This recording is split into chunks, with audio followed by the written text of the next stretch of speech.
Xin chào các bạn.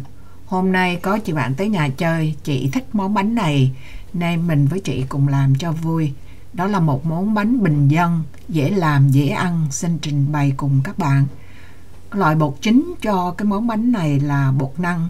Mình sẽ pha thêm với 1/3 bột gạo. Sẽ tráng bằng cái nồi hơi, khuôn vải.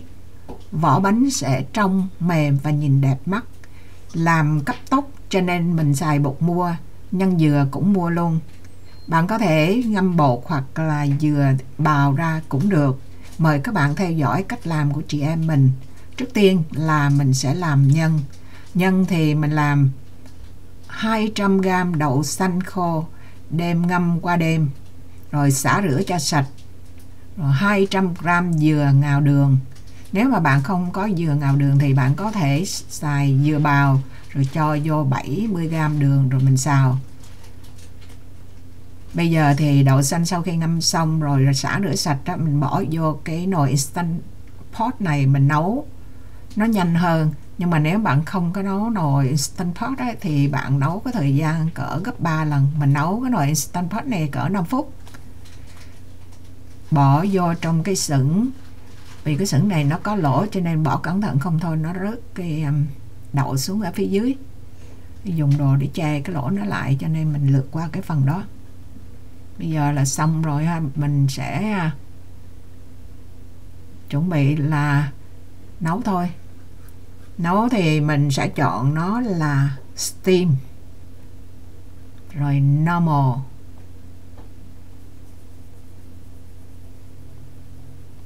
Mình để nấu 5 phút rồi sau khi nấu xong rồi á, cái veo nó tự động nó rớt xuống.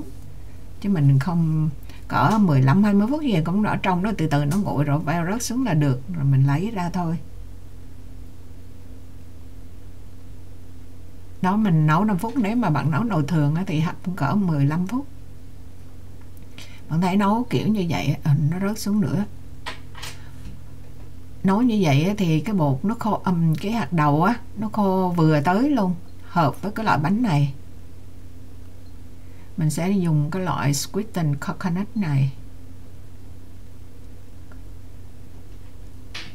Xong lấy đậu chín rồi thì mình đem ra, nó hơi vón cục như vậy thì mình đem ra mình trộn chung với lại dừa ngào đường rồi thì nếu nó còn dính thì các bạn dùng tay hoặc là đũa hay là gì mình tách nó ra. Thực ra thì mình chỉ làm trên màn hình mình làm là 175g đậu xanh khô, 175g dừa. Nhưng mà mình làm ít như vậy ra mình thấy là nó thiếu. Với cái số lượng bột đó 270g bột tổng cộng thì nó thiếu đi. Cái bánh mình nó lỏng lẻo. Thành ra mình đưa công thức các bạn là 200g mỗi thứ, là 200g đường, 200g đậu xanh. Đường ngào dừa chứ không phải là đường không. Bây giờ bước thứ hai là mình chuẩn bị cái màu. Mình sẽ làm bánh 3 màu. Màu trắng thì không tính rồi, bây giờ là làm 2 màu. Màu cẩm, lá cẩm là màu tím, màu cái hoa đậu biếc này là màu xanh. Mỗi thứ mình bỏ vô là 180g nước ấm. Bạn có thể bỏ ít hơn cũng được, nhưng đừng có bỏ nhiều hơn. Bỏ nhiều hơn thì đổ đi thì phí. Mình đổ ít hơn thì lát mình đổ thêm nước lạnh, không quan trọng.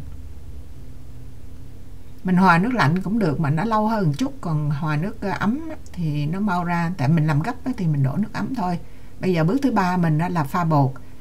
Bột thì mình 200g bột năng và 70g bột gạo. Mình cho vô là 120g đường, rồi 1/4 muỗng muối. Xong mình trộn 3 thứ lại với nhau, 4 thứ. Xong rồi mình chia 3 ra thì mỗi phần như vậy là khoảng 130g. Trộn cho đều để mình chia 3 ra, mỗi cái tô nó màu nó giống nhau. Rồi cứ mỗi tô như vậy mình cho vô một cái ly nước mình để sẵn đó. Nhưng mà nước đó muốn cho bột mình nó không có bị đóng xuống ở dưới, với là mình tráng nó không bị khô cái mặt nổi cái bột trắng lên trên đó, thì các bạn phải nấu nước cho nó nóng lên chứ không phải là sôi nha. Nước nóng thì 180g này, nước nóng mình bỏ microwave cỡ 1,5 phút tới 2 phút tùy theo cái công suất của microwave của bạn.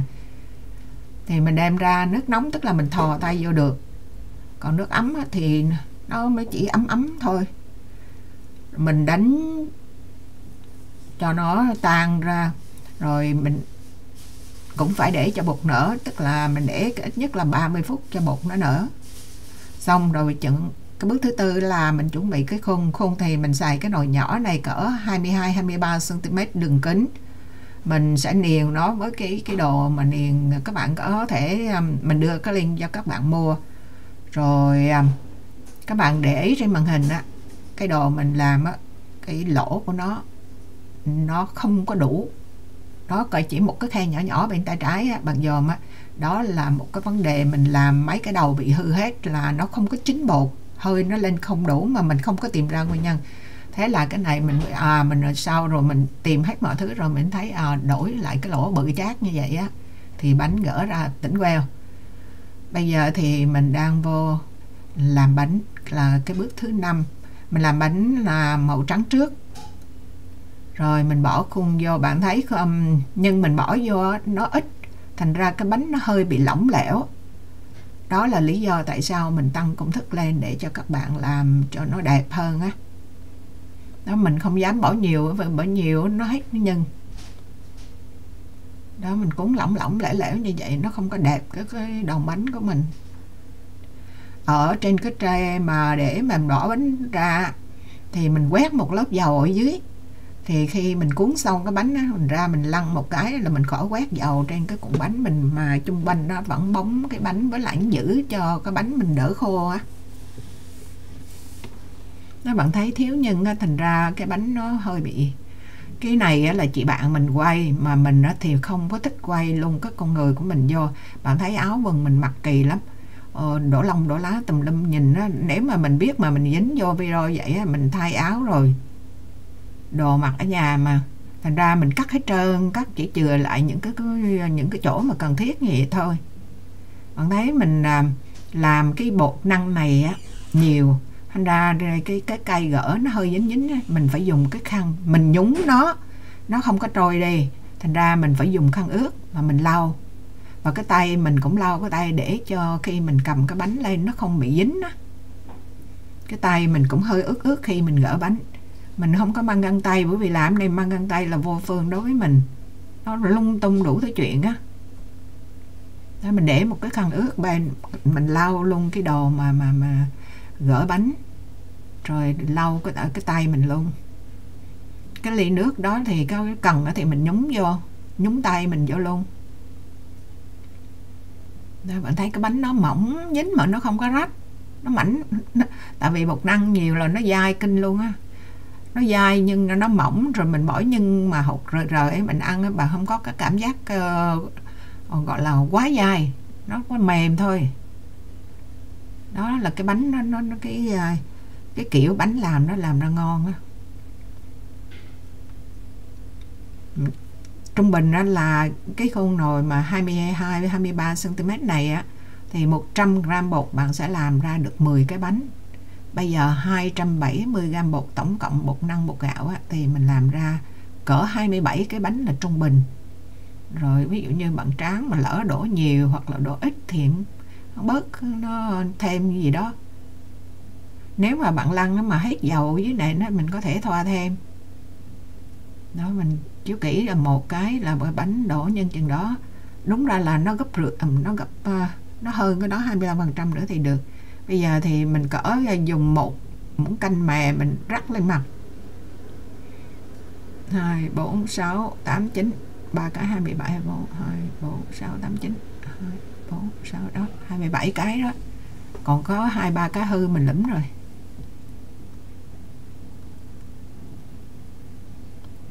Chiếu cái đầu này thì cái màu xanh lúc đầu nó mình để sắp tùm lum, chứ sửa lại thì nó cũng ngay ngắn bóp nó vô, tại vì cái này cũng dễ. Rồi xong đây là cái phần này là làm nước cốt dừa. Nước cốt dừa này, cái loại này ấy, thì nó loãng á, gọi là light coconut milk, thành ra nó loãng hơn cái loại sữa đặc. Mình cho vô 1 muỗng canh đường, rồi 1 muỗng canh tinh bột khoai, bỏ hết vô luôn. Mình khuấy rồi 1/4 muỗng muối. Rồi mình thêm vô, bạn muốn thêm tại vì cái này cũng đã loãng rồi, muốn thêm nước cũng được, không thêm nước cũng được. Thì mình thêm vô, tại mình cũng muốn loãng á, mình thêm vô thêm 1/4 cốc nước nữa để mình khuấy. Tại vì cái tinh bột khoai của mình, cái loại này cái hột nó to lắm chứ không phải là bột mịn, thành ra mình phải ngâm ở trong đó cỡ 10 phút cho cái bột nó nhuyễn ra, rồi mình lọc lại, rồi mình mới bỏ lên bếp mình nấu. Mình bỏ lên bếp nấu thì bạn cứ để lửa trung bình và cứ khuấy liên tục thôi. Khuấy đến khi mà bạn có thấy cái dấu hiệu nó bắt đầu sôi thì mình tắt lửa. Tại vì cái bột đủ chín rồi. Dừa thì không cần chín nữa, dừa bỏ trong lon mới lấy ra mà. Nhưng mà bột thì phải nấu chín, thành ra nó vừa sôi lên là mình tắt lửa. Rồi mình cũng khuấy cỡ chừng 1 phút hay là vài giây gì đó. Cho vô tí vani cho nó thơm. Mình kéo lên mà nó sền sệt, tại vì nếu mà bạn muốn đặt á, bạn muốn đổ lên mặt dính sơ sơ chút thì cũng được. Còn cái này mình muốn chan vô giống như nước sốt chan vô luôn thì cũng được, tùy cách ăn. Bây giờ thì mình thử, tại vì tối rồi mình chỉ lấy một cái bánh, mình cắn thử cho các bạn coi ở phía trong. Ăn cái kiểu cấp tốc này cho bà, còn nếu muốn thì mình bỏ vô chén mình chan, hay là dĩa mình chan, nó ngon lắm bạn. Bạn muốn thêm hương vị gì thì bỏ vô trong cái vỏ bánh á, ví dụ như là cái mùi lá cũng thơm, mùi lá cẩm, còn kia thơm đậu biếc. Đậu xanh nấu kiểu này là vừa chín tới luôn á, nó khô luôn. Dễ dàng không? Mà cái mình có bị trở ngại là khi mà tráng bánh nó cái lỗ nó nhỏ là mà bánh nó bị sống, là nó gỡ lên không được. Thành ra cái lỗ đó nó rất là quan trọng lắm, hơi phải đủ lên để mà làm chín cái bánh mà nó phải bung lên đó. Bạn thấy lần đầu tiên mình làm mà gói mà trên bếp làm luôn vậy á, mà nếu mà mình làm lại lần thứ nhì bảo đảm nó sẽ đẹp hơn. Còn này là hết sức cái lần thứ nhất của mình rồi. Rồi mình chia sẻ kia video để làm bánh với các bạn. Tới đây là xong. Xin chào tạm biệt và hẹn gặp lại. Cảm ơn các bạn đã theo dõi. Bye bye.